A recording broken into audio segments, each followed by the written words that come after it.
Hola, muy buenas noches para todas las personas que en este momento nos acompañan y que son fieles a este espacio de los miércoles, nuestras franjas de Facebook Live, en donde siempre traemos temas que son de interés para todas las personas que trabajan en el campo museal y en el campo cultural en general.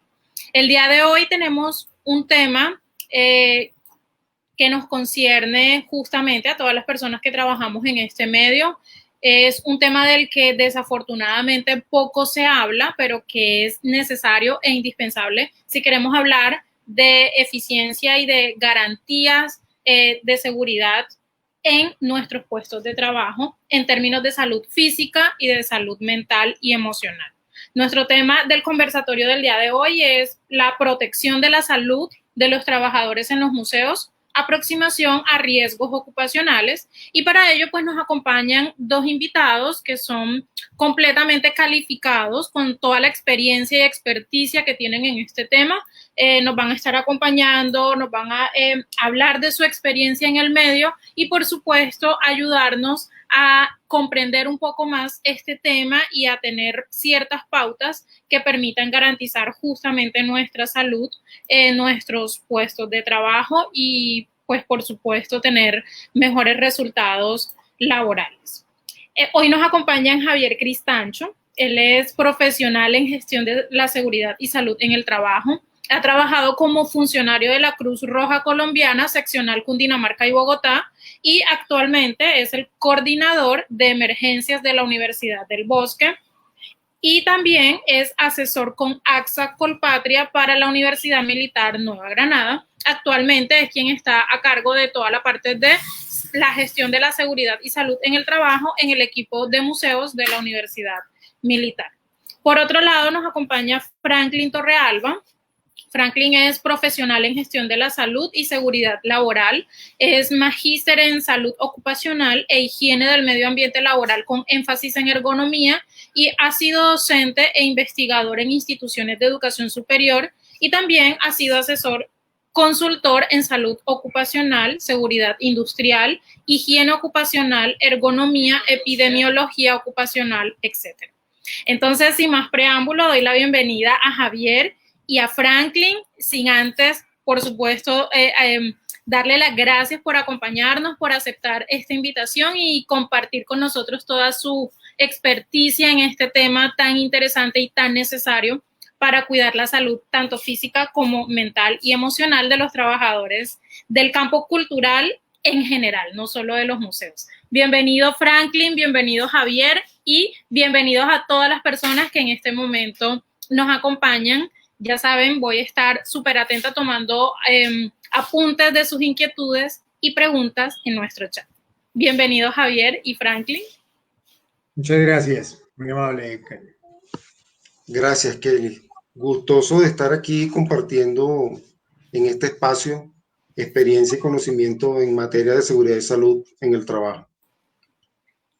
Nosotros encantados también de tenerlos acá y de poder conocer un poco más acerca de este tema que nos concierne y que, como lo decía en un inicio, lastimosamente muy poco se habla en nuestro medio. Entonces, sin más preámbulos, comencemos.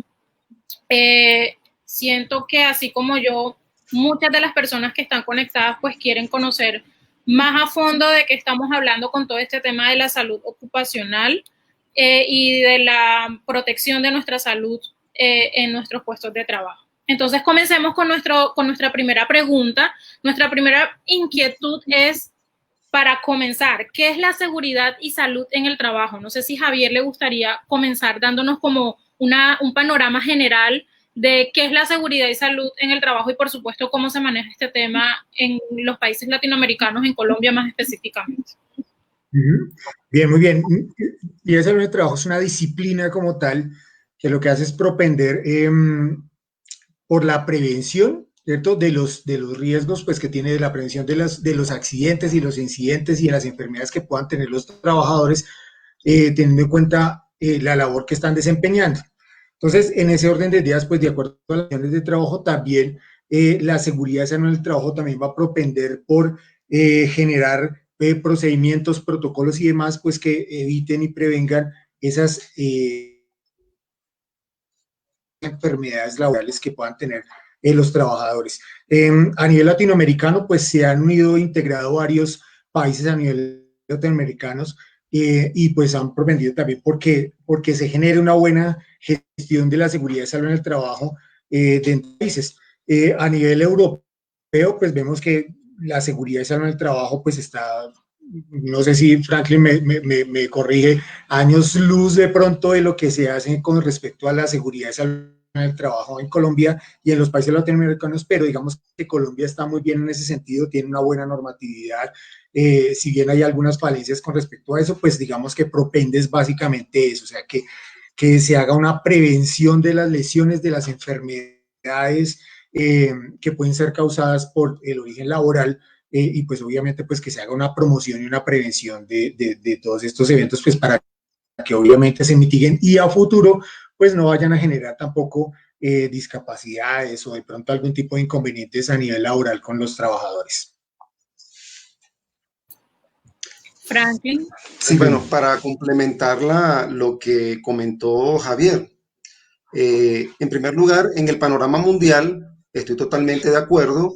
Digamos que hay diferencias importantes entre países sobre de cuánto se ha avanzado en materia de seguridad y salud en el trabajo, pero en diferentes ámbitos, porque por una parte está el elemento normativo jurídico, pero por otra parte está la cultura de seguridad y salud en el trabajo. La norma puede existir, pero si no hay cultura de seguridad y salud en el trabajo, no se logra el objetivo. Esos países que han avanzado sobre todo en materia, en cuanto a cultura de seguridad y salud en el trabajo. Ahora, en el ámbito latinoamericano, hay que destacar que la Organización Internacional del Trabajo ha venido haciendo una labor importantísima desde hace más de 40 años, tratando de estandarizar esto como proceso, como problema de salud pública, ¿verdad? Y ya aterrizando en Colombia, yo lo único que quiero complementar es que Colombia es el único país en la región, en toda América, que incorporó la seguridad y salud en el trabajo, el sistema de gestión de seguridad y salud en el trabajo, que es una norma técnica para el resto de los países. Colombia es el único país que lo incluyó en una norma legal. Esto tiene una gran importancia, ¿verdad? Eso es muy, pero muy relevante. Y hay otras cosas que se han incorporado como norma legal. Eso le da un contexto muy particular a la gestión de la seguridad y salud en el trabajo. Por otra parte, ¿verdad? Y ya un poco mencionando esa legislación, hay un famoso decreto, el decreto 1072, que dice perfectamente que la seguridad y salud en el trabajo tiene como propósito la promoción y la protección de la salud con ocasión al trabajo. Eso es bien importante tenerlo claro para entender de qué se trata. ¿Qué es el fin de la promoción y la protección de la salud con ocasión al trabajo? Es justamente teniendo un concepto amplio de trabajo, donde trabajo no solamente es donde hay una relación, una vinculación directa con un empleador. Hay muchas formas de trabajo. La seguridad y salud, ¿verdad? Que bajo este concepto incluye cualquier forma de trabajo, incluso el informal. Y cuando digo informal no me refiero necesariamente a un vendedor de calle, me refiero a aquella actividad de trabajo que no está amparada por seguridad social, aunque Colombia también, hay que reconocerlo, ha avanzado muchísimo en esa materia y la cobertura de la seguridad social con todas las deficiencias que le atribuimos al sistema de seguridad social, pues tiene una cobertura amplia. Entonces, esto es un problema de salud pública y hay que entenderlo así justamente por todo esto que está sucediendo hoy día, por ejemplo, que es el tema en boga, ¿no? Del tema de bioseguridad y del famoso COVID-19, que seguramente va a salir por allí en algún momento de la jornada de hoy. ¿Okay? Eso era lo que quería complementar. Muchísimas gracias, Franklin y Javier, por sus aclaraciones sobre el concepto general y darnos como una panorámica de cuál es el tema que estamos tratando hoy y cuál es la importancia que tiene en nuestro campo, porque como lo decía en la introducción del programa, es un tema del que muy poco se habla. Ahora, si se habla muy poco de esto en instituciones formales como los museos, entonces pueden imaginar qué pasa con aquellos artistas y aquellos cultores que trabajan de manera independiente. Entonces, hay temas que definitivamente tenemos que tocar y se tienen que conocer, como bien lo decía Franklin, no solamente hablar de la parte de legislación o de la parte legal, sino también hablar de esa pedagogía y de esa cultura de implementar y ejecutar justamente esa normatividad para que pueda generar unas garantías y un bienestar en los trabajadores.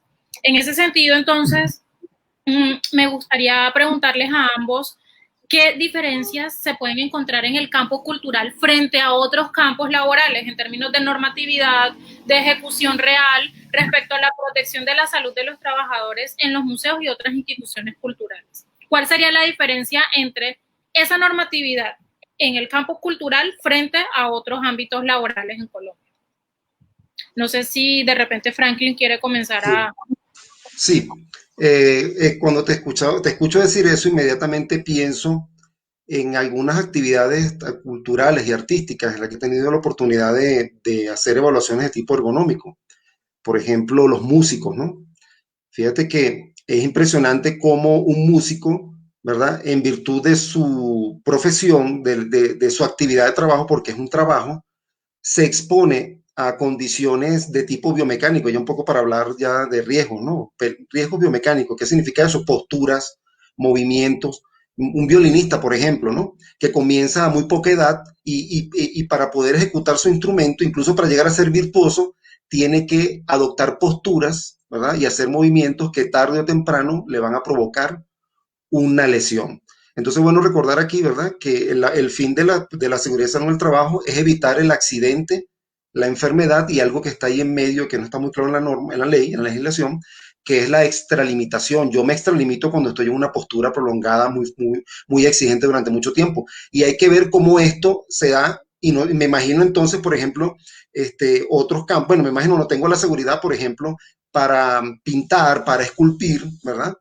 Y hay una cantidad de condiciones allí que son peligrosas. Ahora, pensando un poco en lo que sería un museo, ¿verdad?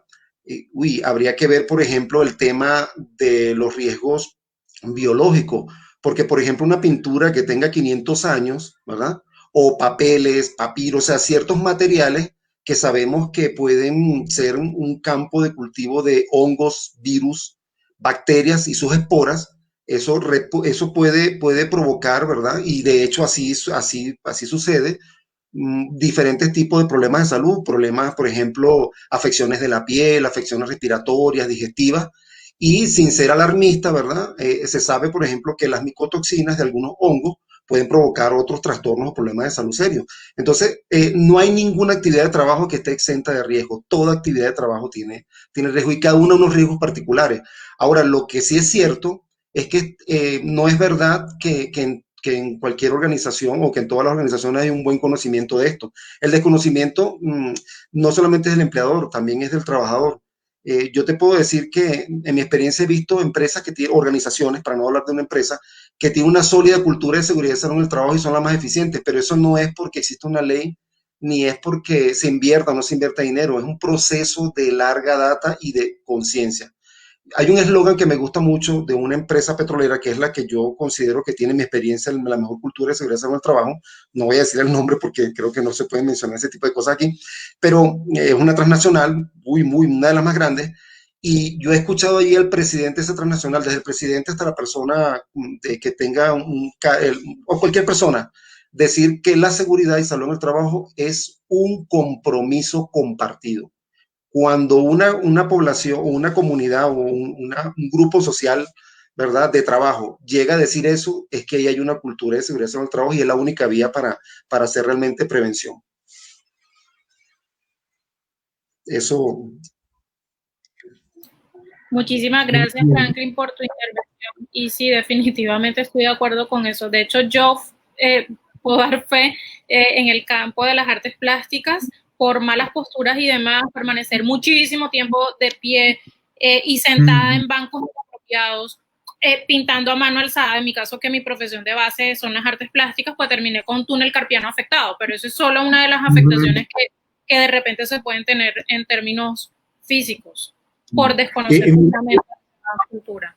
Javier. Retomando lo que decía Franklin también, con respecto a la parte de museos y de restauración, ahí es donde empieza también esa minucia de cómo se trabaja y de cuántas horas está ese restaurador ahí de pronto quitando algún tipo de pintura para encontrar otra pintura que está debajo del muro donde está. Y esa parte de restauración también tiene que ver con la parte de riesgo biológico y demás, porque pues también hay una cantidad de condiciones adversas que se presentan allí y obviamente dentro de la parte biomecánica también. Y hablando de los músicos, también alguna vez tuve la oportunidad de hacer un análisis también, no en la parte ergonómica, no tengo tu experiencia, Franklin, pero sí con un chelista. Entonces, de las posturas que ellos adoptan precisamente con un instrumento más grande todavía, se veía pues obviamente que ellos avanzan en ese tema y pues pueden tener unas afectaciones bastante grandes. Y también la parte auditiva, Franklin, con respecto también, por ejemplo, a los músicos que empiezan a perder el oído precisamente por todo el tiempo que tienen básicamente de estar allí. Y en la parte pues, de los museos, pues obviamente hay un riesgo bastante alto.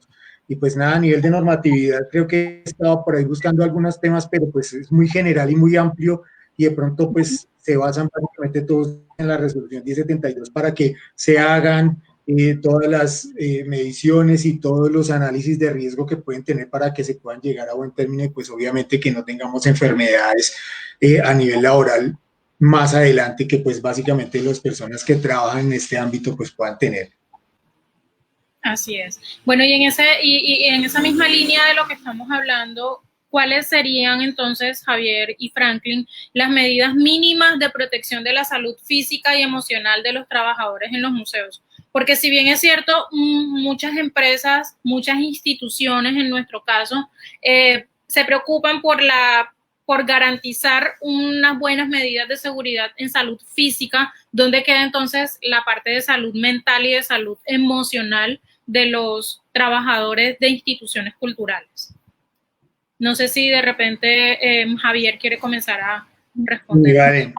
Pues digamos que en lo particular y viendo, por ejemplo, ahorita teniendo muy específicamente el trabajo de museo en la universidad como tal y pues habiendo hecho también el ejercicio con respecto a los museos y al Museo Nacional y demás, no sé, en lo particular, por ejemplo, con ese riesgo psicosocial, yo veo también que digamos que son actividades, las actividades artísticas de pronto generan unas condiciones que de pronto uno podría decir son un poco más llevaderas con respecto, por ejemplo, a la parte de estrés y demás. Son personas que, por ejemplo, dentro de su parte artística están desarrollando y emocionalmente, digamos que pueden tener menos afectación. Digamos que en lo particular y como lo veo así, teniendo la experiencia, digamos, del acercamiento con respecto a la parte museológica y de pronto la parte artística también de músicos y demás. Entonces, digamos que, pero sí obviamente hay que hacer un análisis, obviamente, y hay que implementar la batería de riesgo psicosocial y mirar de pronto cuáles son los otros referentes que se pueden tener con respecto a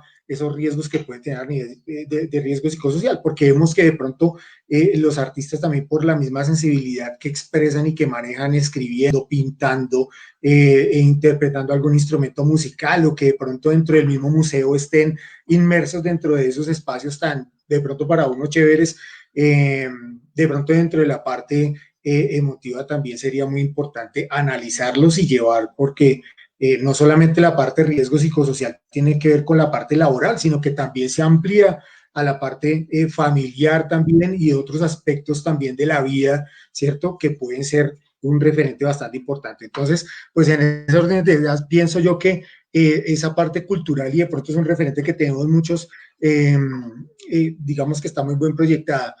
De igual manera pienso que, y es un, digamos que deberíamos tenerlo mucho en cuenta las personas y los profesionales que van a hacer precisamente esos análisis, no dejarlo al margen, precisamente por lo que te digo, porque piensa uno que de pronto pueden tener pues una actividad como muy chévere y muy relajada, pero también hay que tener en cuenta todos esos factores y pues va a depender también y muy probablemente vamos a hablar ahorita de los otros riesgos y de cómo debe manejarlos y acercarse el profesional para que pueda determinar muy bien esos riesgos a los cuales puede estar expuesto una persona, teniendo en cuenta que la parte cultural es muy amplia y que pues no todos tienen los mismos riesgos siendo músico, artista y demás dentro de esa parte artística pues que manejan muchos factores. Ahí hay algo importante, no sé si Franklin nos quiere aportar un poco sobre eso y es tener en cuenta la tipología en términos de museos. No todos los museos son de arte. En nuestro caso, por ejemplo, manejamos un museo de historia en donde se manipulan muchos tipos de documentos en papel, como lo mencionabas hace un rato, pero también tenemos el Museo Nacional de las Telecomunicaciones, en donde más bien son dispositivos tecnológicos de hace muchísimo tiempo y que pues también tiene, sí, unas medidas de conservación preventiva, pero que en definitiva pues son objetos que están allí desde hace muchísimo tiempo, aunque se presenten todos estos protocolos de conservación preventiva. Pero además tenemos un fondo literario en donde también se manejan papeles, pero además hacemos recorridos mediados por un sendero ecológico que tiene ciertos riesgos también. Entonces, ¿cómo se manejaría en ese sentido esas medidas mínimas de protección en esa diversidad de espacios que se pueden manejar?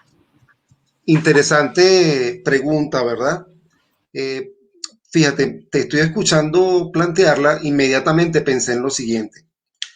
Me imagino que en una colección de telecomunicaciones podemos encontrar artefactos eléctricos, electrónicos de diferentes épocas. Eso significa que podemos encontrar sustancias tales como derivados de mercurio, podemos encontrar policlorobifenilos, ¿verdad? Metiletilmercurio, policlorobifenilos, que ya desde los años 60-70 está prohibida su fabricación por el impacto que tiene a la salud y al ambiente. Entonces valdría la pena verificar, ¿verdad?, que estos componentes que normalmente podemos encontrarlos, insisto, en partes, piezas, componentes electrónicos y eléctricos antiguos. Valdría la pena verificar eso. Eso como un ejemplo, ¿no? Sencillamente. Pero eso es en cuanto a otro tipo de riesgo, que son riesgos químicos, ¿verdad? Que ya hemos hablado, fíjate, ya hemos hablado de riesgo físico, de riesgo psicosocial, hablamos un poco de riesgo ergonómico, ¿verdad? Entonces, eso por ejemplo. Pero también hay que tomar en cuenta algo, insisto, que te estoy escuchando planteando la pregunta y me estoy imaginando el ambiente y pienso, por ejemplo, en la posibilidad de caídas, ¿verdad? Es decir, trabajos en altura que seguramente se dan y para preparar una exposición. Yo no conozco nada del proceso, de ese proceso, pero me lo estoy imaginando, ¿no? Entonces, definitivamente son muchísimas las cosas que vamos a encontrar. Lo que sí es cierto, ¿verdad?, es que muchas veces no tenemos ni idea de qué cosa puede representar un riesgo. Y además hay otro problema que es importante tenerlo claro. Cuando hablamos de seguridad y salud en el trabajo, nos cuesta separar la línea entre lo que es laboral y lo extralaboral. Por ejemplo, en tu caso de síndrome del túnel del carpo, ¿verdad?, tú se lo atribuyes a la actividad de trabajo, pero eso no es totalmente cierto, puesto que tú no usabas las manos solo para trabajar. ¿Qué quiero decir? Hay que tener cuidado porque podemos tener muy buenos controles en el trabajo para algunos riesgos, pero esos mismos riesgos pueden estar en la misma dimensión o peor en casa. Fíjate el famoso cuarto de San Alejo, donde guardamos cualquier cantidad de cosas. Tal vez haya allí una cantidad de focos, de bombillos, que también tienen etilmetilmercurio o metilmercurio, ¿verdad? Entonces, también en la casa tenemos ese riesgo y tal vez es allí donde vamos a tener una exposición importante. Entonces, fíjate que eso es bueno también meterlo en la discusión, ¿verdad? Que hay que separarlo, es difícil separar esa línea y que parte de la cultura de seguridad es que tengamos conciencia de que no solamente es el trabajo, sino hay una cantidad de problemas que hay que cuidar en el trabajo, seguridad, de todo esto que estamos hablando, riesgo y demás, pero que también en lo extralaboral, porque también podemos tener varios empleos. Podemos tener, por ejemplo, una actividad deportiva. Es común una persona que practique tenis que desarrolle epicondilitis, ¿verdad?, o codo de tenista.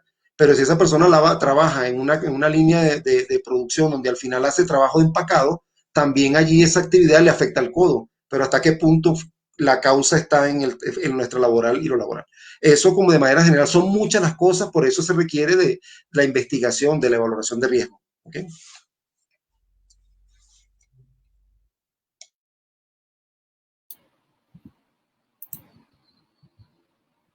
Hay un término que se utiliza mucho en este campo de la salud ocupacional y de la protección de la salud de los trabajadores, y es el término ergonomía.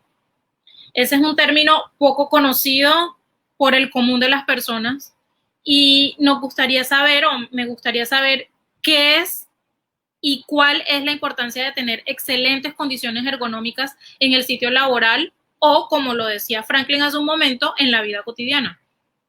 No sé si alguno de los dos o Franklin quiere responder como prefieran. Franklin, por favor. Franklin, bueno, sí. Entre otras cosas, Franklin es ergónomo, ¿no? Entonces, sí, bueno, a mí no me gusta decir que soy ergónomo porque yo he ido a muchas empresas y me dicen ergómono. ¿Sí? Sí, y yo lo digo de manera sencilla, miren, Sí, la ergonomía es algo de lo que poco se sabe y mucho se practica. No hace falta ser ergónomo para aplicar ergonomía. Yo siempre digo que el sentido común es la mejor herramienta para la seguridad y salud en el trabajo, incluyendo la ergonomía. Entonces, lo que necesito aclarar aquí en primer lugar es que cuando hablamos de seguridad y salud en el trabajo o salud ocupacional es lo mismo, aunque aquí en Colombia se le cambió el nombre jurídicamente, pero en el mundo es la misma cosa, ¿verdad? Forma parte de la misma cosa. No entremos aquí en detalle por qué se cambió. Incluye la seguridad industrial, la higiene ocupacional, la ergonomía y muchas otras disciplinas, muchísimas. Toxicología ocupacional, epidemiología ocupacional, eso es muy extenso. ¿Okay? Hasta apenas fue en el año 2001 que la Organización Internacional de Ergonomía puso orden a toda esta cantidad de definiciones y corrientes que había de ergonomía. Ergonomía, entonces lo plantea sencillamente, ¿verdad? Como el estudio, fíjense, aludiendo a su origen etimológico, es el estudio del trabajo. El término se acuñó por primera vez en un tratado de ingeniería mecánica de un holandés llamado Jastreboski por allá en 1700, donde él identificó que las personas en el trabajo se exponían o había condiciones que los protegían y otras que los desprotegían. Entonces él planteó allí que en alguna oportunidad tendría que aparecer una ciencia que se encargara del trabajo y él le puso el nombre de ergonomía, pero insisto, armó un juego de palabras, pero desde el punto de vista semántico. Ahora, no tenía ni idea en lo que se iba a convertir. Insisto que apenas en el 2001, ¿verdad? La Organización Internacional de Ergonomía, la Asociación Internacional de Ergonomía, pues dijo de qué se trataba y estableció los 4 ámbitos o dominios, que es la ergonomía física, que estudia la parte biomecánica, fisiológica, estudia el cuerpo humano, ¿ok? Para ver cómo puede enfermarse, afectarse de la salud. Y eso implica no solamente lo musculoesquelético, también como lo mencionaba Javier, por ejemplo, el ruido. El ruido puede afectar la salud. Una iluminación deficiente puede afectar la salud. Está la ergonomía cognitiva, y aquí hay que diferenciar lo cognitivo de lo mental de lo psicosocial. En ergonomía son 3 cosas diferentes, ¿verdad? Fíjense, algo es muy interesante. ¿Qué es lo cognitivo? Yo de repente voy en el transporte público y estoy recibiendo una cantidad de información visual y auditiva. Y aunque yo tenga una actitud muy positiva, eso me puede estar cargando, ¿verdad? A nivel cognitivo. Cognitivo es lo que percibimos a través de los sentidos.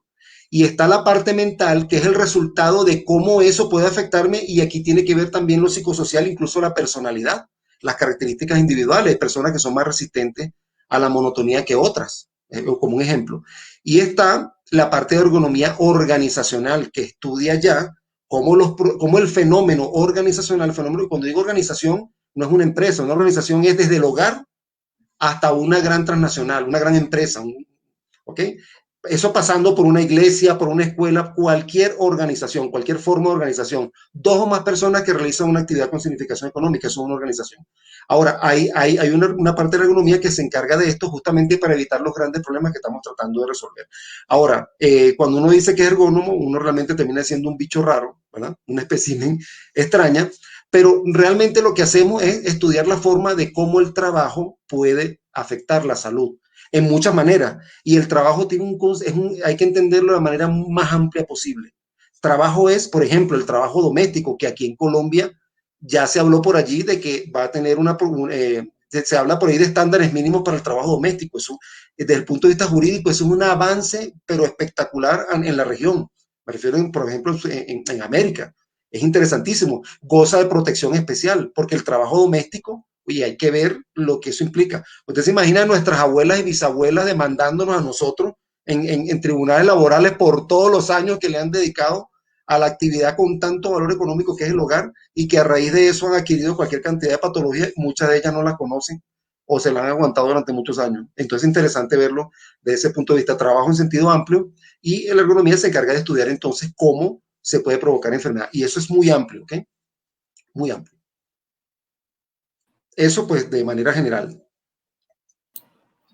Muchísimas gracias, Franklin, por hablarnos un poquito acerca de ese término.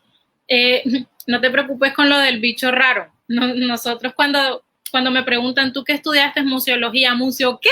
Entonces ya creo que hay muchísimas disciplinas que aún cuesta que las personas comprendan de qué se tratan y que y que la terminología sea amigable para que la mayor cantidad de personas puedan comprender cuál es el valor y el rol que se tiene en la sociedad frente a esas disciplinas.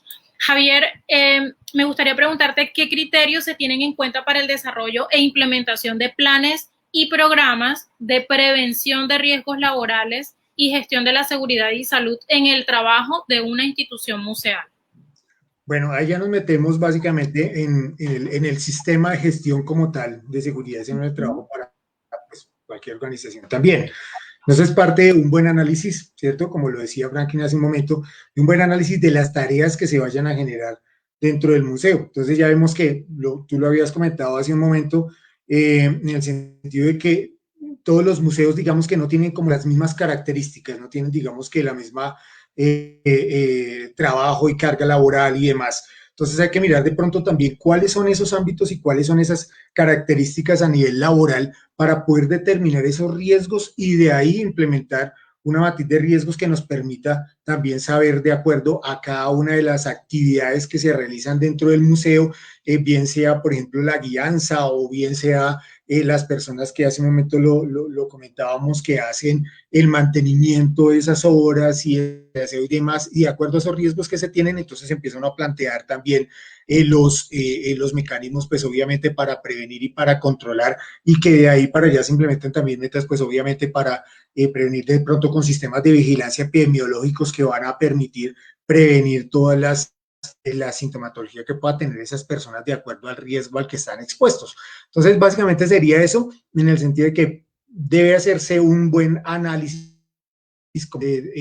trayéndolo a colación con respecto a los museos y a las áreas que ustedes trabajan o que trabaja básicamente la universidad. Es precisamente eso, no todos hacen las mismas labores y por ende pues hay que alinearlo y distribuirlo de acuerdo a esas necesidades que se tienen para identificar esos factores de riesgo y pues obviamente hacer una mitigación como tal de esos riesgos como tal. Entonces lo que te decía, cada uno tiene unos riesgos específicos, hay algunas personas y algunas áreas de algunos museos en donde trabajan con productos químicos, en donde hay esporas, partículas y demás, en donde necesitarán también para mitigar ese tipo de riesgos algunos elementos, por ejemplo, de protección personal y de protección respiratoria y visual y demás. Entonces, de ahí van ahí pegados esos programas y esos sistemas de vigilancia epidemiológicos que van específicamente a tratar esos temas de ergonomía, de riesgo químico, biológico y demás. Entonces, en el caso de los museos, es bien interesante precisamente por eso, porque son, digamos que, trabajos que son sui generis en el sentido de lo que tú decías ahorita de ser museólogo, qué es ser museólogo y hasta dónde la práctica de tu labor siendo museóloga va a cierta parte. Y el artista que, por ejemplo, hace la parte de restauración, ¿cuáles son los factores de riesgo que tienen ahí? Entonces, mira que hay muchos ámbitos alrededor de la parte cultural también que pues hay que evidenciarlos y que pues hay que ponerlos en buen término con respecto a todos esos planes y a la mitigación que se deba hacer con los riesgos específicos para cada una de las labores. Entonces, digamos que poniéndolo en términos de seguridad y salud en el trabajo, como le decía Franklin, esto es una organización y cada organización tiene, ¿cierto? Como esos ámbitos de acuerdo a las labores que se realicen allí. Entonces, como sui generis, hay trabajos específicos para ustedes que de pronto hay que atender y que cada uno obviamente, bueno, y dentro del análisis, la idea es que uno puede hacerlo también con el colaborador que está haciendo esa parte, entonces con el museólogo, con el artista que está haciendo la reforma de las obras, en fin. Entonces hay que pegársele a ese trabajador, a esa persona, no hablamos de trabajadores como tal, sino del artista como tal dentro del ámbito cultural para poder mirar cuáles son esas necesidades y poder plantear todos los planes, programas, planes de mitigación, sistemas de vigilancia epidemiológica y demás. Bueno, muchísimas gracias, Javier, por aclarar esa parte. Desafortunadamente, vemos que hay muchas instituciones que se rigen muchísimo solo del papel, de tener, digamos, en regla toda la documentación que se exige para un proceso de acreditación o de evaluación. No sé cómo se llama en términos legales todo este tema de auditorías que sí es importante que se hagan, pero que desafortunadamente terminan digamos, restando importancia a la implementación de esos protocolos y de esa normatividad. Termina siendo simplemente una reglamentación escrita, pero más allá de eso, los trabajadores terminamos desconociendo muchas de esas normatividades, de esas pautas, de esas estrategias que podemos tener para proteger mejor nuestra salud, y se termina convirtiendo en un apartado más o en un documento más. ¿Cómo se puede regular la implementación de esas normas? ¿Con qué regularidad se debe evaluar? ¿Quiénes son los entes que pueden hacer una evaluación veraz de que sí se estén ejecutando ese tipo de normativas? No sé si Franklin o el mismo Javier quiere continuar hablándonos un poco sobre el tema.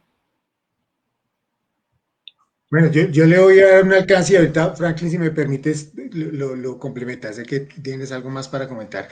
Bueno, yo lo veo desde ese punto de vista también como gestor del riesgo también y pues obviamente como profesional en gestión de seguridad en el trabajo. Y es que las auditorías se están volviendo también eso, o sea, en buscar la evidencia en el papel porque digamos que la norma me dice, muéstreme las evidencias y generalmente las evidencias están en el papel en el sentido de que, mire, hice una capacitación, el listado de asistencia de todas las personas. De igual manera el auditor tiene que ir a campo para verificar ese tipo de cosas.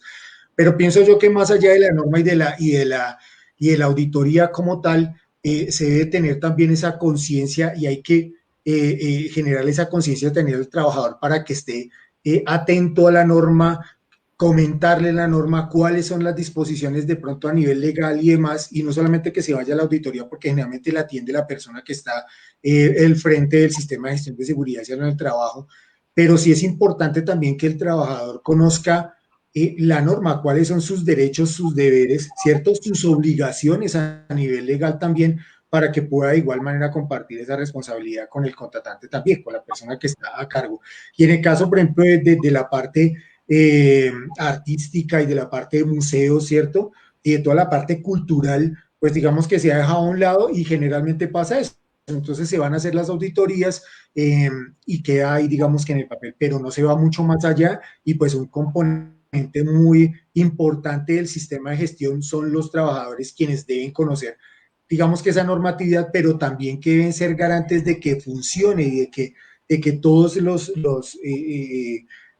las medidas de control y todo lo que uno como profesional está haciendo para que obviamente no vayan a tener enfermedades laborales a largo tiempo, ni accidentes tampoco, así sean menores, dependiendo de la actividad que esté haciendo, pues ellos sean conscientes y se autoprotejan y puedan obviamente generar unas buenas condiciones a nivel laboral. Entonces pienso, digamos, para concluir, es que sí se tiene normatividad en Colombia, como lo comentábamos con Franklin ahorita, pues digamos que tiene un marco legal y se empieza a ampliar además y tenemos ya norma también para la parte de riesgo de espacios confinados y entonces tenemos, la norma no le dice cómo hacer la labor, ¿sí? Y no nos dice cómo hacerla, pero sí es importante conocerla, pero también avanzar allí en ese tema también dentro de la parte del trabajador y que lo conozca, lo sepa, pero que también lo interiorice y que sepa que es por su bien y que obviamente lo tenga que hacer mejor.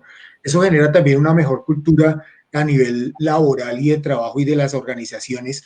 Y pues obviamente uno mide generalmente la accidentalidad también y obviamente si la accidentalidad es baja, eso quiere decir que muy probablemente sus trabajadores y sus colaboradores pues están haciendo la tarea de la mejor manera. Entonces, si no solamente la norma, sino que la norma está ahí para ponerla en práctica, pero lo que les digo, la norma de pronto no está, es solamente para, no le dice a uno cómo hacerla, pero sí el trabajador debe también ser muy consciente de esos temas y no solamente las auditorías, porque las auditorías se vuelven también como un ladrillo y el coco de las organizaciones también, así se estén empezando a certificar o recertificar, se vuelve el coco porque viene el auditor y me mira y tal, y en el momento de la auditoría todo el mundo está muy pendiente de todos los temas que tiene que llevar a cabo, pero cuando pasa la auditoría pronto se relajan más y demás. Entonces hay que meter mucho también al trabajador en contexto para que vengan ellos también, pregunten, sean aliados estratégicos de las mismas organizaciones para que obviamente fluyan y salgan adelante. Ok, en este momento tenemos algunos comentarios de nuestros públicos. Nelson Cayer nos dice, en museología debe tenerse en cuenta riesgos por moho, hongos y polvo. Además de estos que menciona Nelson, ¿hay algún otro que ustedes consideren es importante, además de los términos químicos que utilizó Franklin hace un rato. ¿Qué otro tipo de riesgos podemos encontrar en los diferentes tipos de museos? Sí, bueno, aquí tendríamos que hablar ya de que hay una gran clasificación de riesgos, ¿verdad? En Colombia hay una norma técnica, la GTC 45, que plantea allí a manera de ejemplo una clasificación donde están los riesgos biológicos, parte de lo que acaba de mencionar allí la persona que hizo la pregunta, pero como riesgo biológico también podemos considerar insectos, por ejemplo, unas abejas que pueden estar por allí en algún sitio, roedores que transmiten enfermedades, murciélagos que también transmiten enfermedades. Se sabe que el guano del murciélago, pues el excremento del murciélago es productor de ciertas enfermedades, ¿ok? Ahora eso, pero también hay riesgos de tipo químico. Ya mencionamos algunos, pero en el caso de la pintura, antiguamente se utilizaba, digo, hace muchos años, ¿okay? Fíjense que lo interesante, 400 años antes de Cristo, Plinio el Viejo documentó el primer caso de saturnismo o intoxicación por plomo. Hoy se le conoce como plumbismo o saturnismo, ¿ok? Intoxicación por plomo. Y eso fue en minas de minio, y el minio se utilizaba como colorante rojo, como pigmento rojo. Entonces es interesante saber que muchos de los pigmentos que se elaboraban antiguamente, pues tenían ciertos compuestos químicos que pudieran afectar la salud. Y como eso, muchas cosas. Apenas hace 40 años, hace unos 40 años, se prohibió la utilización, no mentira, unos 30 años, la utilización de ciertos tintes o pinturas, no sé hasta qué punto eso se usaba también en el área artística, ¿verdad? Que tienen compuestos como los famosos cromos cuaternarios y otras cosas más, incluso plomo. Todas las derivadas del cromo y todos los derivados del zinc fueron... totalmente, sí. Ahora, el otro problema es la interacción de esos diferentes químicos con otras cosas. Sumémosle a eso el tema de solventes y demás y toda la serie de productos que se utilizarían para, por ejemplo, la restauración. Sumémosle en el ámbito, bueno, museal, yo no sé si por ejemplo, bueno, o no sé, no pudiera estar presente el ruido. Fíjate lo siguiente, el ruido no solamente porque yo estoy utilizando una herramienta como un taladro, sino la gente, es impresionante cómo la gente reunida en un sitio, ¿verdad? Produce ruido. Yo he hecho mediciones de ruido en escuelas y es impresionante en las horas pico cómo el nivel de ruido, pero excede por mucho el nivel máximo permisible. O sea, se habla de 85 decibeles como máximo permisible en 8 horas de exposición y yo personalmente he medido por sobre 90 decibeles. O sea, eso es una exageración suficiente para provocar lesión, eso se llama hipacusia, pérdida de la capacidad auditiva en docentes y en los propios niños, que por cierto, serían hasta cierto punto más vulnerables. Pero entonces puede haber ruido, puede haber problemas de iluminación. Yo creo que eso es un factor bien importante porque el tema de iluminación yo creo que tiene un tratamiento muy particular en museo porque se sabe que la luz tiene un efecto degradante. Entonces hay que ver qué se privilegia, sino cuidar la pieza o afectar la salud. Y ojo, no solamente de los trabajadores, sino también de los visitantes. Entiendo también que hay un punto medio, ¿verdad? En esas dos cosas. Y hay un tema importante en eso que mencionas de la iluminación y es que muchísimas veces se tiene presente que se debe conservar cuidar la salud de los montajistas, de los museógrafos, de los diseñadores, que son los que están, digamos, de manera más constante y directa en los montajes de exposiciones. Pero eso que mencionas, Franklin, sobre que también se puede afectar la salud de los visitantes y la salud de los mediadores, por ejemplo, o los guías, que son, como son llamados en algunos lugares, o los intérpretes. También se tiene, digamos, en cuenta la salud de los que trabajan en conservación preventiva, de los conservadores de los museos, de los restauradores, pero muy pocas veces de los otros trabajadores de los museos que, aunque estén en otras áreas, también hacen parte y también visitan de manera constante las salas de exposición, tanto las temporales como las permanentes. Entonces es bien importante eso que mencionas, porque fíjate, no solo con la iluminación, sino con otras áreas. A propósito de lo que acabas de mencionar, un guía que tiene que usar su voz, su aparato fonador, es una herramienta fundamental, ¿verdad? Y es importante saber que así como, al igual que el síndrome del túnel del carpo, varias patologías de la voz ya están clasificadas como enfermedades laborales, de origen laboral o ocupacional, y aquí en Colombia están incluidas en legislación. Eso también es relevante. Ahora, en realidad, Kelly, pudiéramos hacer una catalogación de riesgos en los museos, pero no, nunca vamos a conocer toda la verdad porque hay otro aspecto importante que son los factores individuales. La vulnerabilidad tuya, la de Javier y la mía no es la misma.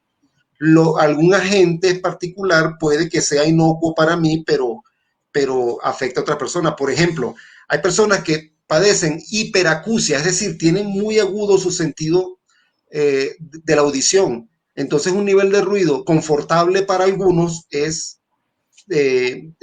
presenta disconfort para otros, por ejemplo. Entonces, esto es muy complejo. Y desde el punto de vista biomecánico, uy, eso es sumamente complejo, de verdad. Ahora, no podemos apartar lo psicosocial. Aquí vuelve a entrar lo psicosocial. Y sabes, digamos que es muy difícil controlar eso. De verdad que es muy fácil decirle a una persona, utiliza un determinado elemento de protección personal, como lo mencionaba Javier, por ejemplo, si trabaja con polvo para protegerse, ¿verdad? Le podemos dar el mejor protector respiratorio, pero eso no es una garantía de que lo use y lo use bien. Ahí viene todo un problema cultural y yo voy a ilustrar esto con algo que me gusta de mi experiencia, ¿no? En una oportunidad, una persona me hizo una reflexión interesante, ¿verdad? Y yo he preguntado en muchos escenarios, le he preguntado a muchos trabajadores, ¿quién es el responsable de tu seguridad? Y dicen, el técnico de seguridad, el empleador, cosa grave, ¿no? Porque debe comenzar por uno mismo. Pero ¿dónde viene el problema? O sea, como para entender por dónde tenemos que comenzar a trabajar, pues la legislación no es suficiente. Fíjate, si yo te invito, Kelly, dentro de un rato a que salgamos a asesinar a un anciano, ¿tú lo harías? No. Inmediatamente dijiste que no. ¿Por qué para ti matar es malo? Eso es un valor, ¿sí o no? Sí, es un valor. ¿Quién te enseñó ese valor? ¿Quién te enseñó ese valor? Ahora, un valor es algo en lo que creemos de manera incuestionable. Es un paradigma, creemos en eso, ¿verdad? ¿Quién te enseñó eso? ¿Qué instituciones sociales enseñan valores? La escuela, el hogar. La familia, claro. Y la iglesia, sea de cualquier tipo, ¿no? Sin entrar en temas de culto, pero de cualquier tipo, ¿ok? Ahora, yo te pregunto, ¿cuándo la iglesia, tu hogar y la escuela te enseñaron el valor de la protección de la vida en el trabajo? No, lo vienes a tratar, a aprender a los golpes cuando te insertas al mercado laboral. Entonces, si queremos tener éxito en esto, tenemos que comenzar desde la escuela. Y lamentablemente, incluso aquellos niveles educativos donde se trabajan con oficios, ¿verdad? No quiero mencionar ninguno porque no es la idea de atacar a nadie, ¿verdad? No hay todavía una noción, ¿verdad? O desde el punto de vista del diseño curricular no está incluido la seguridad y la salud para el trabajo. Entonces, si yo veo que mi padre lo vi trabajando en mi casa haciendo miles de cosas, ¿verdad? Sin ningún tipo de protección, yo crezco con esa idea. Y ¿sabes una prueba de eso? Los trabajadores de la salud son las personas que tienen la conducta más reacia a la seguridad y salud en el trabajo. No hay nada, que me perdone el gremio de la salud, el gremio médico, es impresionante cómo son reacios. Incluso las enfermeras, que todavía en la escuela de enfermería tienen una línea histórica interesante, ¿verdad? Las grandes escuelas de enfermería vienen a raíz de los grandes conflictos bélicos, la Primera y Segunda Guerra Mundial. Entonces se le enseña a la enfermera que tiene que cuidar la salud de otros al precio de la salud propia. Y eso es una abominación desde el punto de vista de la seguridad y salud del trabajo. Y así como eso, fíjate, unos paradigmas.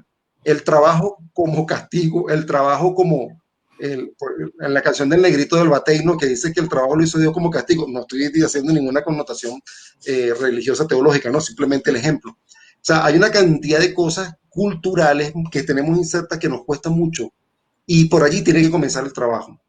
Si queremos lograr seguridad y salud en el trabajo, eso es un proceso estructural de muchos años, deberíamos comenzar por las escuelas y en el diseño curricular. Nelson Cayer, un saludo para Nelson, que siempre está conectado los miércoles en nuestras franjas de Facebook Live. Él nos pregunta, desde las ARL o instituciones de salud, ¿hoy existen protocolos que estén en sintonía con los protocolos creados para museos en este momento de pandemia? No sé si Javier de repente quiere ayudarnos con la inquietud. Sí. Está el decreto 900, es el que yo conozco ahorita, precisamente, pero pensando básicamente en la parte de la pandemia y pues acoge también toda la parte cultural como tal. Y pues de ahí se desprenden los protocolos que uno debe ir llevando de acuerdo a las necesidades que se tengan. Entonces, a nivel de museos, a nivel de comunicaciones, a nivel toda la parte cultural. Entonces, digamos que dentro de la parte del ministerio de salud, pues se desarrollan todas las actividades, o más bien le pegan a todas las actividades que se tienen en Colombia, y pues tienen en este momento ese objeto para poder generar, digamos, que esas condiciones, pero sí, digamos, que existe ahorita en este momento para ese tipo de condiciones. Estaba mirando también las otras normatividades que se puedan tener a nivel de museos y a nivel cultural, pero pues básicamente lo tiene el Museo Nacional, y de ahí parten como ciertos lineamientos que se dan, pero básicamente pues digamos que por seguridad y salud en el trabajo también, y por salud como tal, pues se tiene básicamente este referente, pero pues no sé si Franklin de pronto conozca algún otro referente normativo que nos pegue a ese, pero pues básicamente de lo que vea he podido verificar, no está solamente el 900 ahorita. Sí, totalmente de acuerdo, y eso es nuevo. La bioseguridad no es nueva en el campo de la seguridad salud del trabajo, porque, por ejemplo, en la industria farmacéutica, usted para entrar al proceso donde se fabrican los antibióticos, usted tiene que pasar por lo menos 5 controles de descontaminación, que incluye contaminación química, al vacío y una gran cantidad de cosas, utilizar un traje especial. Eso no es nada nuevo.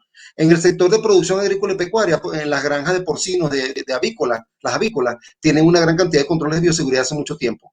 Pero resulta que para una empresa metalmecánica, para otra empresa o para una organización como los museos, esto, o en general, para una organización educativa, es que este tema, digamos que es nuevo y que está de moda a raíz del COVID, pero que yo creo que hay un lado positivo, y es que de una manera, pero única en la historia de la humanidad y la historia de la seguridad en el trabajo, un riesgo específico como el riesgo biológico y un virus, en este caso, pues ahora tiene un interés de control desde el punto de vista de seguridad en el trabajo mundial, y que perfectamente involucra al ámbito extralaboral, como decía yo hace rato, y al ámbito laboral. Entonces, es importante tener claro que aquí en Colombia, por supuesto que la ARL juega un papel muy importante en eso, ¿verdad? Pero más allá de lo que haga la ARL, definitivamente tenemos que comenzar a entender que es una obligación, y no solo del empleador. Ahora más que nunca es una obligación individual, porque se trata de un problema de salud que perfectamente nos afecta a nosotros, nuestra familia, y cualquier conducta irresponsable, ¿verdad?, de nosotros puede afectar a una gran cantidad de personas, que por cierto, también ahora más que nunca, el aspecto jurídico, hay una debilidad en la seguridad salud del trabajo. En la legislación de toda América, si uno la consulta, consigue que hay 30 deberes del empleador, 10 del trabajador. Poco se habla del deber del trabajador y de la sanción del trabajador. Eso también hay que tomarlo en cuenta. Ojo, yo no estoy invitando a una cacería de brujas contra los trabajadores, no me malentiendan, ¿no? Lo que quiero decir es que también tiene que haber un tema es un compromiso compartido. No es solamente un derecho, también es un deber. Y ahora más que nunca se pone. Pero ¿sabes qué pienso al respecto? Que desafortunadamente el desconocimiento, justamente la desinformación, nos lleva a ser negligentes con nosotros mismos. Entonces sí, hay un tema de sentido común, hay un tema de supervivencia, hay un tema de, como decíamos hace un rato, de lo que te enseñan en casa, de lo que tú mismo aprendes cuando empiezas en el campo laboral o incluso en el campo académico, pero más allá de eso, por lo menos en el campo cultural se cree que es un ejercicio, de que todas las profesiones involucradas en el campo cultural son disciplinas y son profesiones de bajo riesgo, y que por eso no requieren un cuidado especial o una autorregulación o un autocuidado.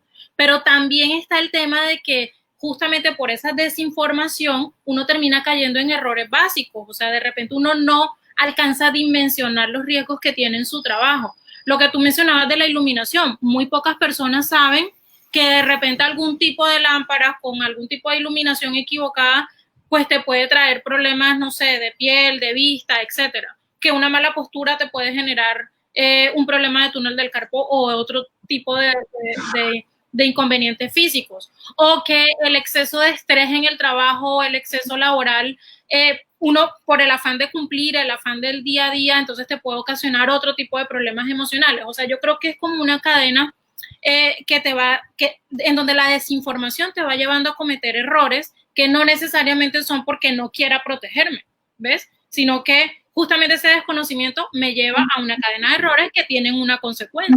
Es lo que pienso yo. Entonces creo que en ese sentido faltaría más pedagogía y más cultura. Pero perdóname, termina.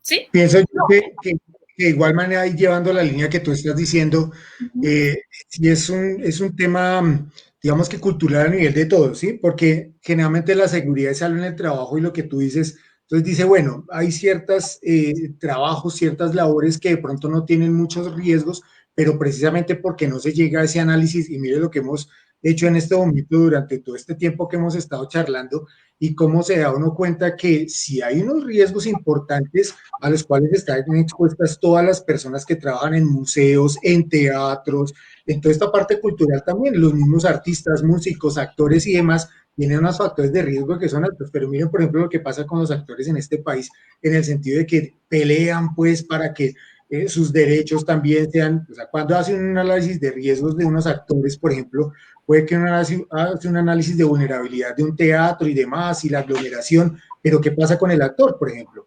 ¿O qué pasa con el artista independiente que está pintando, que está creando? Entonces, de ahí se desprende todo lo que tú acabas de decir, y es en el sentido de que precisamente a nivel como cultural también no es la seguridad en el trabajo como la parte industrial, ¿cierto? Toda esta parte de manufactura y demás, pero bueno, ¿qué pasa con estas otras actividades que también deberían estar inmersas allí y que uno debería hacer un análisis muy juicioso para poder determinar ciertos factores de riesgo que están presentes siempre en todo momento? Así de pronto cambie el espectro, cambie el espacio. Y también hay un tema importante y es el acompañamiento que se hace desde las instituciones a sus trabajadores, porque he visto instituciones en donde te mandan a llenar unas planillas para que sea el trabajador quien determine qué es lo que él considera que es su riesgo en su puesto de trabajo, cuando se supone que deberían haber unos especialistas haciéndote ese acompañamiento, porque de repente yo tengo unos riesgos que jamás en la vida pensé que podrían representar un riesgo para mi salud o para mi vida. Otro ejemplo importante, el año pasado fui a hacer un curso de alturas, por ejemplo, en una institución X, y cuando dije cuál era mi profesión, me dijeron, pero es que tú te la pasas sentada en el escritorio. Y yo decía, no se trata de eso. Entonces también pienso que hay un tema de acompañamiento inadecuado en algunas instituciones y en algunas instituciones laborales, pero también en algunas instituciones de formación, en donde minimizan el nivel de riesgo que puede tener un trabajador en su puesto laboral. Ahí hay dos cosas que yo quería comentar. Tú sabes que en seguridad y salud en el trabajo tenemos un síndrome que es el síndrome de cumplimiento. Uy, la palabra cumplimiento, qué maravilla. La ley nos obliga al cumplimiento, pero cumplo, pero miento, ¿verdad? Sí. Cumplimiento. Sí. Entonces, ¿a qué me refiero yo? Hay un tareísmo, una carrera, pero tan desesperada por cumplir porque el propio sistema lo exige. Y fíjate, puedo hablar con propiedad, sistema de riesgo laboral en Colombia.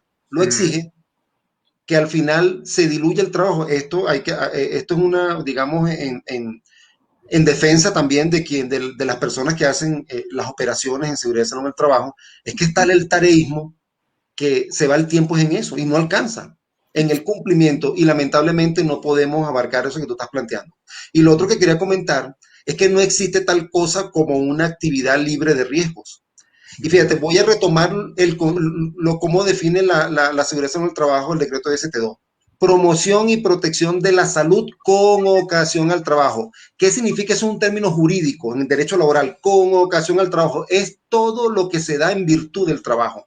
Eso es importante para entender que en virtud del trabajo, por el hecho del trabajo, yo tengo que salir de mi casa y recorrer un trayecto hasta llegar a la organización donde trabajo. ¿Ok? Y luego, desde la organización a mi casa. Eso es lo que se llama el trayecto, que eso tiene un concepto jurídico y que allí pueden ocurrir cualquier cantidad de cosas. Por ejemplo, una descarga atmosférica, un rayo. Suena muy absurdo. Sí, parece mentira, pero tenemos que decirle a las personas que un riesgo al que está expuesto son los agentes atmosféricos, y mucha gente diría, pero yo no, pero eso es mentira, no estamos exentos de eso. Un hueco en la calle, un perro, es una cosa, suena muy absurdo, pero en el trayecto de la casa al trabajo, del trabajo a la casa pueden pasar muchas cosas. Entonces no hay tal cosa como una actividad de trabajo libre de riesgos, los riesgos son muchos. Bueno, en este momento tenemos muchos comentarios, este tema está muy interesante y a mucha gente le ha tocado fibras. Margie Muñoz nos envía un saludo desde Panamá, un saludo muy especial para ti, Margie. Gracias por conectarte y por estar atenta a nuestra oferta. Ella dice, creo que en este momento los colaboradores que se encargan de la limpieza o mantenimiento y los que realizan la atención directa de los visitantes corren más riesgo. Aunque cada área del museo pueda correr riesgos de acuerdo a las labores y a las actividades que desempeñan. Eso creo que es un tema del que hablábamos hace un momento. Franklin ya nos decía, y Javier también nos mencionaba el tema de las particularidades y las especificidades que tiene cada una de las áreas del museo. Muchas gracias, Margie, por participar. Pati Lara nos dice tema muy interesante y más en estos momentos para los y las trabajadoras y trabajadores de los museos, al igual los visitantes. Por otro lado, Lewis Mauricio Quintero nos dice, si bien es cierto que el cuidado laboral debe empezar por uno mismo, existen otros agentes que no dependen del autocuidado, como son las materias de construcción, ya que muchas obras civiles son hechas con insumos peligrosos como el fibrocemento y las láminas de Eternit, que aún contienen asbesto. ¿Creen ustedes que se debe realizar una inspección general de la construcción para evaluar el grado de riesgo para el operador o trabajador del museo? Bueno, yo quisiera comentar algo allí. Hacer una aclaratoria importante. Sí, apenas el año pasado, ¿verdad? Apareció en Colombia la legislación que prohíbe la fabricación de asbesto, mas no se habla allí de la eliminación de todo el asbesto que existe, ¿ok? Por cierto, sí, existe muchísimo asbesto a nivel residencial, comercial, industrial, en edificaciones. Pero aclaro algo, el asbesto, ¿verdad? Provoca una patología denominada asbestosis. Bueno, y hay del punto de vista fisiopatológico eso es complejo, pero normalmente la asbestosis. Para que esto pase, tiene que haber exposición a polvo de asbesto, ¿verdad? Por el hecho de que exista un tanque fabricado con un derivado del asbesto, con asbesto, el Eternit, bueno, yo no quiero utilizar marcas ni nada, pero aquí se utiliza ese nombre para hacer referencia al material, ¿ok? No como marca, sino como material. Pero existen muchos materiales, por ejemplo, las bandas para frenos y otra cantidad de cosas que pudieran haberse hecho de asbesto. Pero tiene que haber una exposición a partículas de asbesto. Este material particulado, ¿verdad? Para que se produzca tienen que darse ciertas condiciones, tiene que haber un tiempo de exposición y tiene que haber una concentración de estas partículas para que se desarrolle la enfermedad. Lo que quiero decir es que el asbesto a nivel residencial, a nivel como material constructivo, ha sido satanizado, ¿ok? Indebidamente. Claro, eso no significa que no se den condiciones de riesgo. Por ejemplo, los techos de asbesto cuando están colocados, ¿verdad?, en casas a menos de 3 metros y en lugares geográficos donde hay durante el día mucho calor y durante la noche mucho frío, la contracción, dilatación del techo provoca que se desprenda material particular y sin embargo no tiene el tamaño suficiente, ¿verdad?, para que provoque la enfermedad ni la concentración suficiente. Yo lo que quiero decir muy responsablemente es que si bien es cierto es peligroso, es sobre todo a nivel industrial. Ahora, alerta con esto. Es peligroso y en varios países se ha cometido ese error. Porque no es Colombia, lo hizo el año pasado, pero en la región, los países de la región ya desde hace 3 años, 4 años, 5 años han prohibido la producción de asbesto y han cometido el error de comenzar a eliminarlo y allí se han creado condiciones de riesgo porque hay que cortarlo, además de que no es fácil porque les comento, son pocas las empresas manejadoras de ese desecho en el mundo y que están autorizadas y eso implica un impacto ambiental importante porque hay que crear una fosa para depositarlo. O sea, eso es todo. Hay que ver hasta qué punto nos salimos de un supuesto problema para generar otro. Entonces, es importante tener claro que sí es un problema de salud, pero a nivel industrial, no necesariamente a nivel residencial. Ahora, que hay que comenzar a dejar de producirlo, estoy de acuerdo. Es una obligación, de hecho es un convenio mundial, ¿verdad? Ya Colombia ya asumió ese compromiso, ¿verdad? Pero ahora el proceso de eliminación, ojo que puede ser peor que el problema inicial. Ok. Javier, ¿tienes algo que agregar? Quería comentar con lo que está diciendo Franklin, y es que digamos que, bueno, ahorita se viene el tema de precisamente eso, de qué vamos a hacer con todas esas tejas y el asbesto y demás, y pues la responsabilidad que se debe tener y el manejo responsable que se debe tener con respecto a esto. Pero también va la parte en el sentido de que si hay un proceso constructivo y demás, es importante también poder hacer un seguimiento, y aquí pues digamos que cojo la parte de arquitectura y de ingeniería con respecto a las necesidades también que se tienen a nivel de museos, porque si bien de pronto se está hablando de la parte de asbesto y de tejas y demás, y de recubrimientos también que se puede hacer en ciertas áreas de museos, pues por ejemplo la evidencia que identificábamos, por ejemplo en el museo de la universidad es que, por ejemplo en la parte de riesgos ya de emergencias como tal, porque pues tiene que ver también con esta parte, la parte de ingeniería y la parte constructiva generalmente no solicitan de pronto el apoyo de la parte de seguridad y salud en el trabajo para sugerir, por ejemplo, eso, que no se utilicen ciertos materiales o que uno pueda de pronto conseguir un colega, por ejemplo, en el caso de Franklin, y decir, venga, ¿qué otros materiales podremos utilizar o podría utilizar dentro de la parte constructiva para que no nos pueda generar a futuro ese tipo de riesgos cuando muy probablemente se tengan que desmontar, cortar y demás? Entonces, digamos que es la parte también que viene detrás de todo este tema en el sentido de que si muy bien ya no se está de pronto generando ese proceso constructivo, si hay otros elementos que de pronto lo puedan tener y que de pronto en una ficha clínica no lo mire el arquitecto, el ingeniero y demás, sino que pues dentro de su diseño, concepción también adicional, y de pronto me salgo un poquito de lo que estábamos diciendo, pero dentro de la parte de emergencias que de pronto maneja un poco más, y es precisamente eso, o sea, no se tiene en cuenta tampoco las condiciones que se deben tener en un museo, ¿cierto? Para no generar riesgos o para mitigar los riesgos y de igual manera para generar, eh, eh, obviamente, cuidar y proteger la vida de las personas que están en los museos. Lo digo, digamos que en Colombia por conocimiento de causa, luego pasa en laboratorios de investigación y demás, en donde el diseñador, la persona que diseña, pues lo diseña de acuerdo a su criterio o que lo haya de pronto visto. Pero hablábamos y recogiendo también el tema de los trabajadores, es importante traerlos hacia donde uno está para decirles, ustedes dentro del museo, ¿qué necesitan? ¿Cuáles son esas necesidades como tal para la parte constructiva y qué necesitan, ¿cierto? Para proteger no solamente su vida, sino también, obviamente, toda la parte y todas las obras que se tienen aquí en cada uno de los museos. Entonces, miren que va también muy ligado la parte de seguridad y salud en el trabajo, no solamente a los trabajadores, sino cómo también mitigo ciertos riesgos dentro de la parte constructiva de ingeniería, la parte civil, eléctrica y demás, pues que va todo esto pegado también a todos estos temas de infraestructura y obviamente que no nos vayan a generar unos riesgos adicionales, por ejemplo, con lo que estamos hablando con pinturas epóxicas o con de pronto algunos otros elementos que puedan ser nocivos no solamente para la salud, sino también para la conservación que se tiene en los museos, que pues es lo que estamos hablando en este momento. Justamente siguiendo en esa misma línea, Javier, Alexandra Ferrucho nos pregunta cómo articular el plan de emergencia para salvaguardar la vida de los trabajadores y la conservación de obras. Eso es muy interesante. Interesante e importante. Mira que dentro del análisis que estábamos haciendo para el museo, veíamos que se generan unos sistemas, por ejemplo, contra incendios.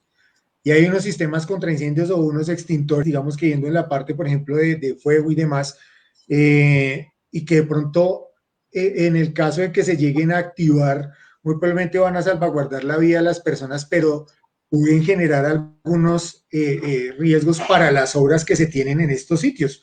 Entonces, es ese tema de cómo empieza uno a alinear también la parte del plan de emergencias con respecto, obviamente, y primero y antes que nada salvaguardar la vida de las personas, pero también de la infraestructura y de las obras que se tengan allí con respecto a ciertos productos que obviamente no los vayan a degradar o degenerar, ¿cierto? Si le aplica a uno o tiene un sistema presurizado solamente de agua en un sitio donde hay una conservación, pues muy probablemente se van a deteriorar ciertas obras. No hablemos, por ejemplo, de museos muy grandes, ¿cierto? Como Louvre y demás, pues que tienen unos sistemas en donde protegen las obras y tienen unos sistemas de riego y de aspersión en donde se cuidan y se protegen las obras contra el agua y demás, y las personas pueden salir mucho más rápido, pero pues ¿qué pasa también aquí en Colombia? Es donde deberíamos tener, y no solamente pensando en la plata y en la inversión que se puede hacer, sino pues que obviamente la inversión a nivel cultural debe ser también pues bastante insuficiente pues para proteger no solamente la vida, sino ese patrimonio que tenemos también aquí en Colombia. Entonces, sí hay que obviamente estructurarlo de la mejor manera, tener un plan de emergencias y un análisis de vulnerabilidad muy bien enfocado dentro de esa parte de riesgos que puedan tener para salvaguardar, lo que les digo, en primera instancia la vida, pero pues también, obviamente, pues el patrimonio cultural que tienen ustedes allí y que se tienen. Franklin, ¿te gustaría complementar un poco la respuesta para Alexandra? Sí, hay muchos modelos como en cualquier otro campo, cualquier otra área multidisciplinaria como es la seguridad en el trabajo, hay muchos modelos. Hay uno que a mí me gusta mucho de Frank Beer, se llama modelo de control total de pérdidas. Sí. La seguridad no solamente es un tema que cuida la salud y a las personas, eso es importante, también a lo que se conoce como activos empresariales, pero en este caso, y creo que Javier lo dimensionó muy bien, ¿verdad? Es un tema de patrimonio, eso tiene un valor tangible e intangible que es incuantificable, ¿verdad? Yo creo que es incuantificable. Entonces, hay que conciliar esos dos intereses. Y en la seguridad y salud del trabajo, eso es desde hace muchos años, con muchos modelos, eso se viene conciliando. Es perfectamente conciliable. Y el interés, por supuesto, no solamente puede ser por las personas, sino también por la parte material, porque al fin y al cabo, no, en este caso un museo pues es un valor incuantificable que se afecta, se puede perder, pero en una organización de otro tipo, si hay un daño en la infraestructura, en el edificio, eso representa otro riesgo al propio tiempo, ¿no? Y eso puede afectar la operación de una organización y desestabilizar económicamente no solamente al propietario, también a los trabajadores. En fin, esto es un proceso muy complejo, realmente es amplio. Por eso ese modelo de control total de pérdidas me resulta muy interesante, porque la pérdida no solamente es en términos de costo humano, costo financiero, también es en otros aspectos que pueden ser tangibles o intangibles. Entiendo. David Muro Arte nos pregunta, ¿qué medidas deben tomar los museos que permanecieron cerrados y que después de muchos meses van a abrir, teniendo en cuenta que muchas colecciones son sensibles a los cambios?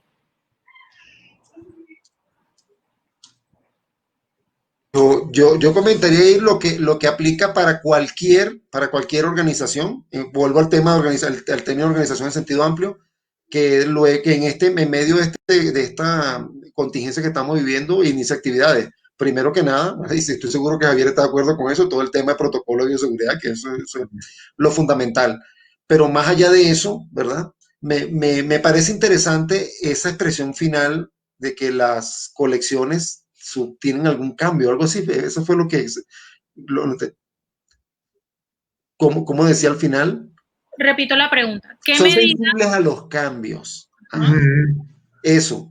O sea, no sé si la persona se quiere referir a un tema de degradación por alguna cosa, o justamente a la acumulación o la posible acumulación de agentes como agentes biológicos, que estamos hablando, ¿no? Entonces, yo no lo había considerado nunca, pero creo que poniéndolo desde ese punto de vista, la reapertura de un museo luego de mucho tiempo requiere entonces no solamente de lo que estamos diciendo ahorita, el protocolo de bioseguridad por la condición que estamos viviendo, sino la consideración de todos los riesgos que son inherentes a eso. Claro, pareciera que cuando decimos museo pensamos en cosas viejas. Y una cosa vieja se puede desarmar, se puede... Yo sé que esa expresión no le gusta mucho a los museólogos, ¿no? No les gusta para nada, pero yo lo estoy viendo desde el punto de vista general, ¿no? Yo tampoco los veo como cosas viejas, ¿no? Pero no, en realidad no. Pero lo que quiero decir es que sí puede haber un proceso de degradación que tal vez no se da en otro tipo de organización, otro tipo de proceso, ¿no?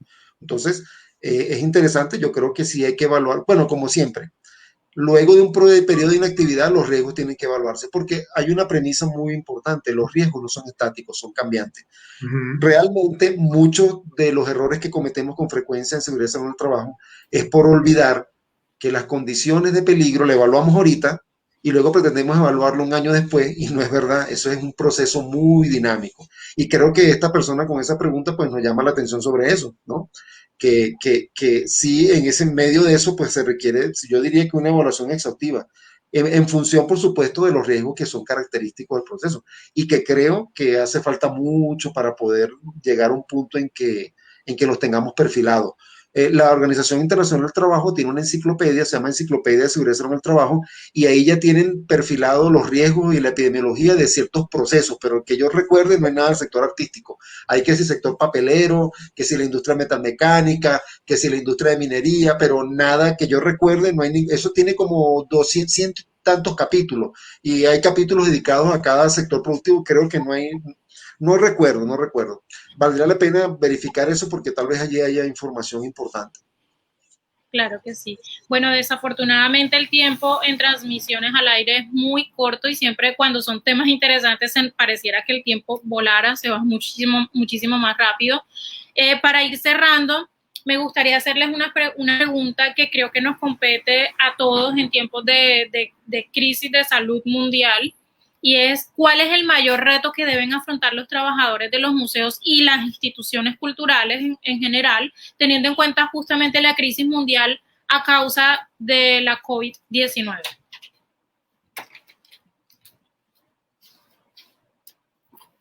Javier, creo que... gracias. Cualquiera de los dos vamos. Pues bueno, digamos que como conclusión y teniendo en cuenta el COVID-19, pues primero y antes que nada, preservar la vida. Estamos viendo un episodio pues que hace muchísimos años creo que no tiene antecedente, pues que estemos en una cuarentena, en una pandemia tan excesiva como tenemos ahorita, porque pandemias se han generado, pero pues digamos que a nivel global y mundial ha sido bien complicada y bien compleja. Pero digamos que ese reto es básicamente tener en cuenta los protocolos, proteger nuestra vida, porque es que ya sabemos que igual si nosotros inclusive podemos estar asintomáticos, podemos de igual manera contagiar a nuestras familias. Y máxime los museos, cuando se están abriendo ya, pues digamos, estamos mucho más en contacto, ustedes están mucho más en contacto con otras personas que van a ingresar a los museos. Debemos recordar también que hay personas que pues no utilizan de la mejor manera, por ejemplo, el tapabocas, así nosotros le estemos recordando y demás, y que todos esos elementos y sitios en donde van a estar recorriendo pueden ser susceptibles de contaminación. Entonces, personas que están haciendo asintomáticas pueden, porque esas personas están hablando, están conversando, van a preguntar, y entonces sienten que no le están escuchando y bajan el tapabocas en ciertas áreas. Eso es lo que pienso yo, y sugiero, recomiendo pues que hay que tener en cuenta con esas medidas preventivas, no solamente a las personas que llegan, lavan sus manos, descontaminan las suelas de los zapatos y demás, sino también, por ejemplo, para el personal que hace las guianzas, y también para las personas que hacen el aseo, digamos que la limpieza y la descontaminación de esas áreas.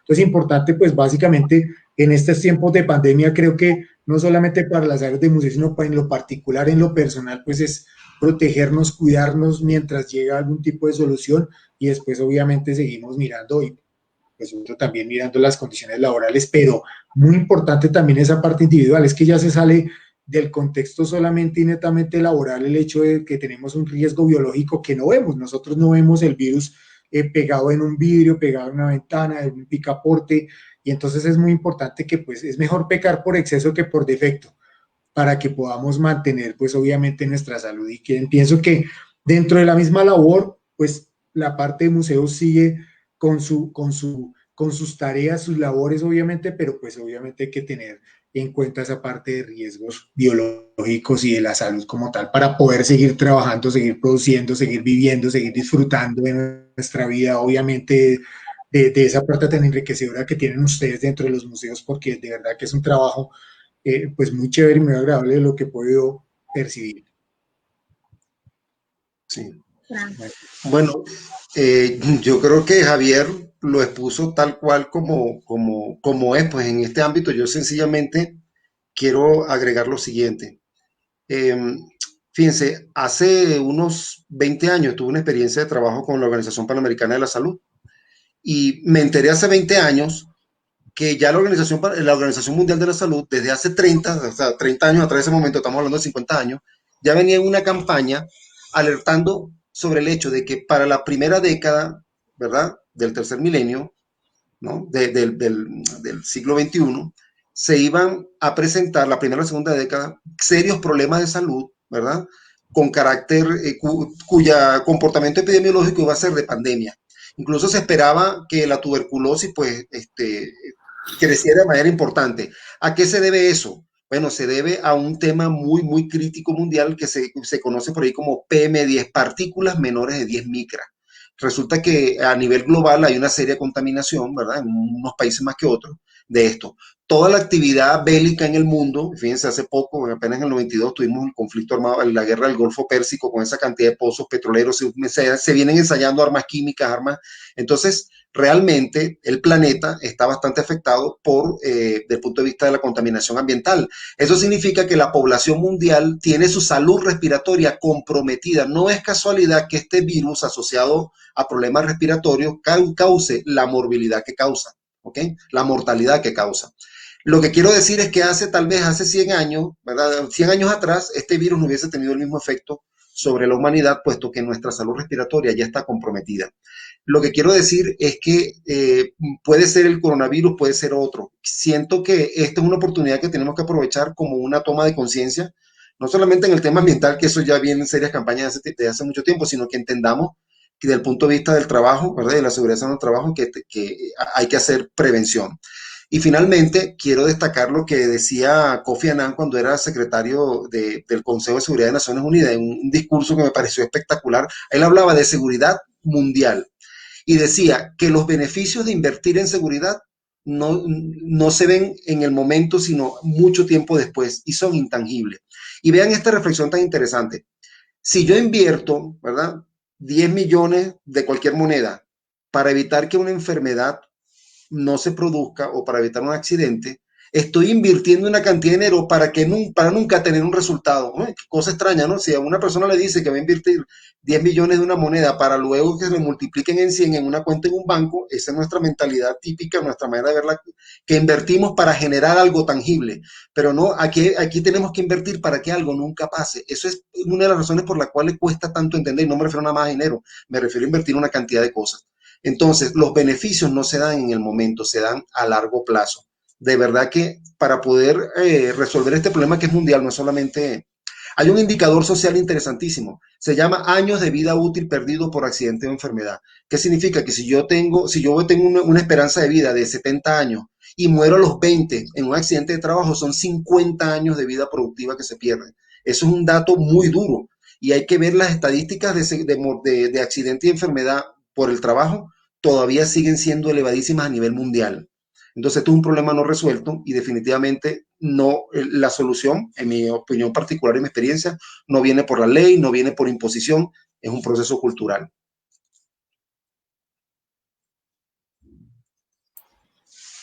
Bueno, desafortunadamente el tiempo terminó.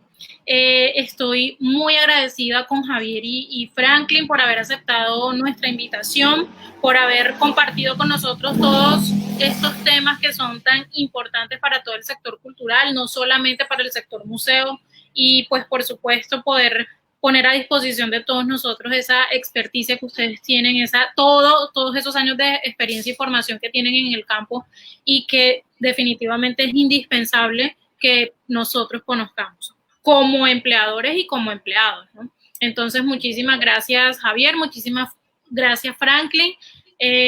Espero volver a tenerlos por acá y hablando de estos temas que son tan importantes para todos. Muchísimas gracias a todas las personas que se conectaron, que se siguen conectando en nuestra oferta, por participar, por los saludos que nos han enviado. Muchísimas gracias a todos y pues no olviden seguirnos en nuestras redes sociales como Museos UMNG y por supuesto seguir toda nuestra oferta educativa, estar atentos a toda la programación que tenemos para ustedes y diligenciar nuestra encuesta que generalmente aparece en nuestro chat después de cada una de las actividades que ofrecemos.